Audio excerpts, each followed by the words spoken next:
Sergeant Takahashi found her later, sitting outside the barracks, staring at the desert mountains. The translator's face was wet with tears, though she wasn't currently crying. Just existing in the aftermath of crying, in the space where grief lived. "My parents were from Hiroshima," Takahashi said. Her voice was hoarse. "I don't know if they're alive. The internment camp released them 2 months ago, let them go back to California. But my mother had been talking about visiting relatives in Hiroshima. I don't know if she went. I don't know if she was there when..." She couldn't finish. Didn't need to. The horror was implicit. Keiko looked at her. This woman who'd been so strong, so professional, so carefully balanced between two worlds. "I'm sorry," she said. The words were inadequate. Everything was inadequate. "The war is over," Takahashi said. "We won. I should be happy. But all I can think about is my mother, about whether she died in an instant or whether she's dying now from radiation poisoning, and I don't even know what that means except that it's supposed to be worse than burning. How is that possible? How is anything worse than burning alive?" They sat together in silence, two women on opposite sides of a war that had ended but would never be over, sharing grief that couldn't be divided by nationality or loyalty or anything else. Grief was just grief. Loss was just loss. Part 7. The Reckoning. The days after the surrender announcement were the hardest, not because conditions in the camp changed. They didn't. The meals still came, abundant and regular. The guards still called them by name, still treated them with professional courtesy. The work assignments continued. The library remained open. The routine persisted. But everything meant something different now. Before, they'd been prisoners of an ongoing war, temporary captives who would eventually be exchanged or released when Japan won.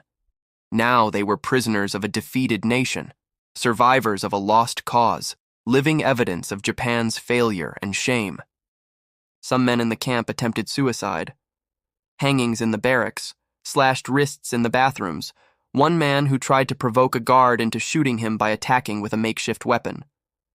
The guards didn't shoot.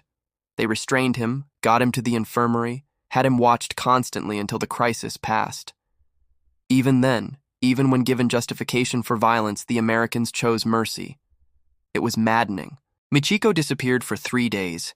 They found her in the desert, miles from camp, dehydrated and sunburned and barely alive. She'd walked out during a work detail, just kept walking toward the mountains, intending to die of exposure. But the desert in August was brutal, and dying of thirst was harder than she'd imagined. Eventually she'd collapsed, and a patrol had found her. When she woke up in the infirmary, Keiko was sitting beside her bed. "You should have let me die," Michiko whispered. Her lips were cracked, bleeding. "The Americans wouldn't let you die," Keiko said. "That's not how they work. They save people, even people who don't want to be saved. I can't go back to Japan like this, surrendered, saved by Americans, living when I should have died a dozen times over. I'm already dead in every way that matters." Keiko understood. She felt the same way most days, but she'd been thinking, reading, processing, and she'd come to a conclusion that felt both liberating and terrifying. "Maybe we are dead," Keiko said slowly. "Maybe we died in that bunker on Tinian, or should have died, and everything since has been a kind of afterlife. But if we're already dead, we have nothing left to lose. We can't bring more shame on ourselves because we're already maximally shamed, so we might as well live. We might as well see what happens next. We might as well bear witness." Bear witness to what? To the truth. To what actually happened, not what we were told happened. To the fact that the enemy fed us hamburgers and gave us Christmas gifts and saved us when we tried to die. Someone needs to remember that. Someone needs to tell the truth, even if no one wants to hear it. Michiko closed her eyes. "That's a heavy burden." "Heavier than dying?" "Maybe. Probably. I don't know anymore." "Neither do I. But we're alive. We might as well mean something." The Red Cross letters intensified after the surrender. Families that had thought their daughters, sisters, wives were dead suddenly learned they were alive. The responses varied wildly. Some families wrote with joy, with relief, with desperate questions about when they'd come home. Some wrote with confusion, unable to reconcile the propaganda with the reality of survival. Some wrote with anger, with accusations of cowardice, with demands to know why they'd surrendered instead of dying with honor. And some didn't write at all. Those were the hardest responses to bear. The silence that meant shame was too great, that the family had already mourned and moved on, that a returned daughter would be an inconvenience, a reminder of failure. Reiko received a letter from her aunt. Her parents had died in the Tokyo firebombing that said simply, "It would have been better if you had died. Don't come home." Reiko read the letter once, folded it carefully, and walked to the barracks' wood stove. She fed the letter to the flames, watched it blacken and curl and disappear. Then she turned to the other nurses with a smile that didn't reach her eyes. "I guess I'll need to find a new life," she said brightly. "Any suggestions?" No one had suggestions. They were all facing the same impossible future: return to a homeland that didn't want them, or stay in a country that had been their enemy. There were no good options, only choices between different kinds of exile. Part 8. The Gifts That Complicated Everything. In October, something unexpected happened.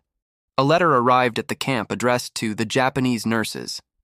It came from a women's organization in Albuquerque, the same Methodist church group that had sent Christmas gifts. Inside was an invitation.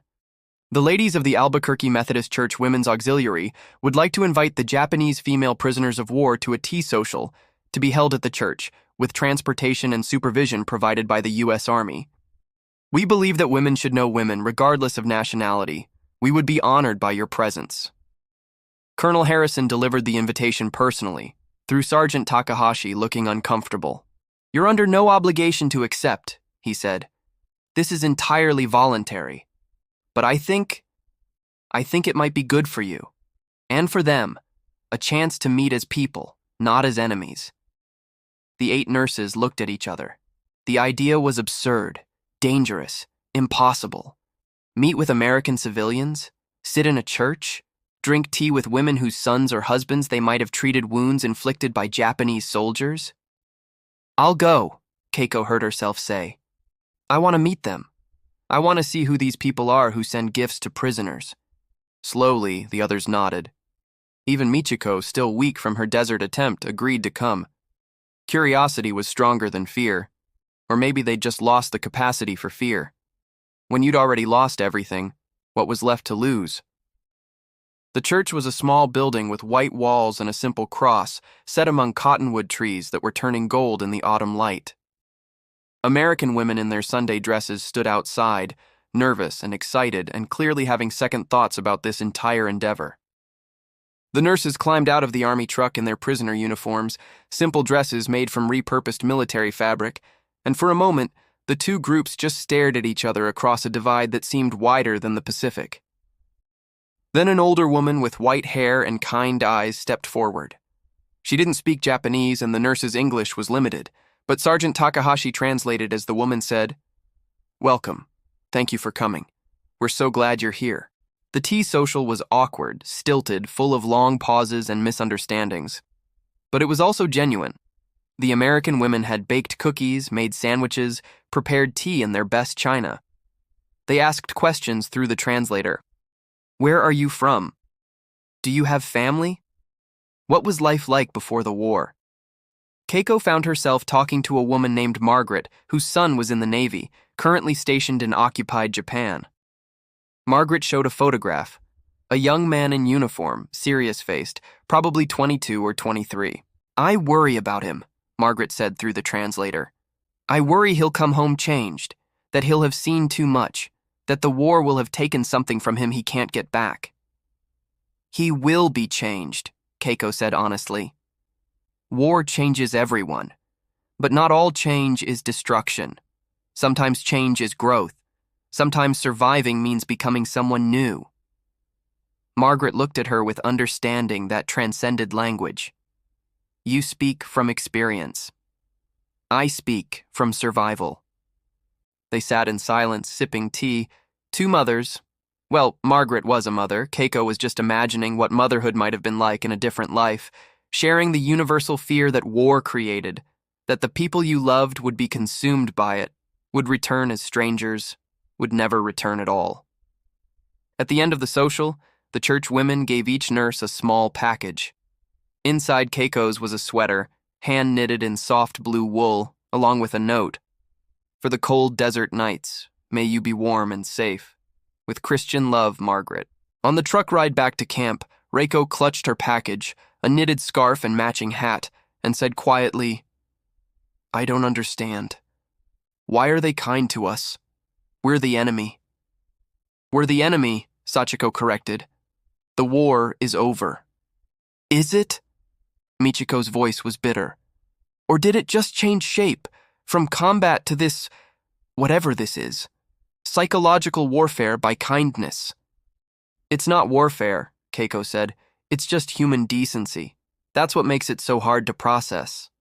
We were taught that decency was exclusive to Japanese culture, that outsiders were barbarians. But these women made us tea. They gave us gifts. They treated us like people. That's not warfare, that's just who they are." "Then what does that make us?" Reiko asked. "If they're not barbarians, if we're not superior, if everything we believed was wrong, what does that make us?" No one answered. The truck drove through the desert as the sun set, painting the sky in colors that existed nowhere else on Earth, and the nurses held their gifts and grappled with questions that had no easy answers. Part 9. The Price of Truth. December 1945 brought word that repatriation would begin in the spring. Japanese prisoners would be transported back to Japan starting in March 1946. The war was over, occupation had begun, and it was time for the displaced to go home. Home. The word still felt foreign, impossible. Keiko spent her remaining months at the camp documenting everything. She wrote in notebooks purchased from the commissary with her work script, filling page after page with observations, conversations, the small details that revealed larger truths. She wrote about the Hamburgers and the Coca-Cola, about Christmas gifts and tea socials, about guards who learned their names and medics who treated them with respect. She wrote about the lies, too. The propaganda that had shaped them. The certainty that had led so many to choose death over surrender. The shame that still followed them, even in survival. She wrote about the complexity of being alive when you'd been taught that honor demanded death. About the cognitive dissonance of being treated well by people you'd been told were monsters. "What are you going to do with all that?" Sergeant Takahashi asked one evening. She'd become a regular visitor to the nurses' barracks during off-duty hours, this woman caught between worlds who seemed to find kinship with others similarly displaced. "I don't know," Keiko admitted. "Tell the truth, maybe. If anyone will listen." "They won't. Not in Japan. Not for years, maybe decades. The shame of surrender is too fresh. The need to blame someone for the loss is too strong. If you tell them Americans treated you well, they'll call you a liar or a traitor or brainwashed. The truth won't set you free. It'll just make you more isolated." "So I should lie? Pretend I was tortured? Give them what they expect?" Takahashi sighed. "I don't know what you should do. I'm just telling you what will happen. People don't want complicated truths. They want simple stories that confirm what they already believe. You'll be offering them complexity in a moment that demands simplicity." "Then I'll wait," Keiko said. "I'll write it down now while it's fresh, and I'll wait until someone is ready to hear it. Even if that takes 50 years. That's a long time to carry a burden." "Longer than dying?" Takahashi smiled sadly. "Everything is longer than dying. Dying is the easy part. It's living that takes real courage." In February, disaster struck. Well, not disaster exactly, but complication. The camp received word that some prisoners, those with special skills or those who'd cooperated extensively with authorities, might be eligible to remain in the United States if they chose. It was a technicality in the repatriation protocols, a loophole created by the need for translators, for people who could help with occupation efforts, for expertise that might be valuable in rebuilding relations between nations. Sergeant Takahashi delivered the news to the nurses with careful neutrality. "You're all trained medical professionals," she said. "There's a shortage of nurses in certain areas. If you wanted to apply for permission to stay, to work in hospitals here, there's a chance it could be approved. No guarantees, but a chance. The 8 nurses looked at each other. Stay in America? The country that had been their enemy? The place that had given them hamburgers and Christmas gifts and treated them with the kindness that had shattered their worldview? Stay where they weren't wanted but might be accepted, or return to where they belonged but wouldn't be welcomed? I'm staying, Reiko said immediately. I have nothing to go back to. My family is dead. My aunt told me not to come home. Here, at least, I could work. I could build something new. Why would I return to a place that doesn't want me? Sachiko nodded slowly. I think I want to stay too. I don't know if they'll let me, but I want to try. One by one, 6 of the 8 nurses decided to apply. Only Keiko and Michiko chose repatriation. I have to go back, Michiko explained. I have to face what I've become. Running away to America feels like the final betrayal. At least in Japan, I'll be among my own people, even if they hate me. Keiko's reasons were more complex. Someone needs to bear witness, she said. Someone needs to tell Japan what really happened here. Not the propaganda version, the true version. If I stay in America, I'm just another immigrant with a story. But if I go back, if I live there as a returned POW, I can show them that survival is possible. That shame doesn't have to be the end. That maybe, just maybe, we can learn from our mistakes instead of being destroyed by them. That's idealistic, Takahashi said. I know, but I've been nothing but cynical for months. I'd like to try idealism, see how it fits. The applications for the 6 nurses were processed through military bureaucracy, through immigration channels, through a maze of regulations that hadn't been designed for this situation. In the end, 4 were approved, Reiko and Sachiko, along with 2 others whose skills were deemed valuable. 2 were denied, told they'd need to return with the general repatriation. The camp held a farewell dinner in March, a last meal together before everyone scattered to their separate futures. Colonel Harrison gave a speech, translated by Sergeant Takahashi, about courage and survival, and the hope that understanding might prevent future wars. You came here as enemies, he said. You leave as people we've come to respect. That doesn't erase what happened. It doesn't undo the war. But it suggests that maybe, possibly, we can do better next time. That we can see each other as human before we see each other as enemy.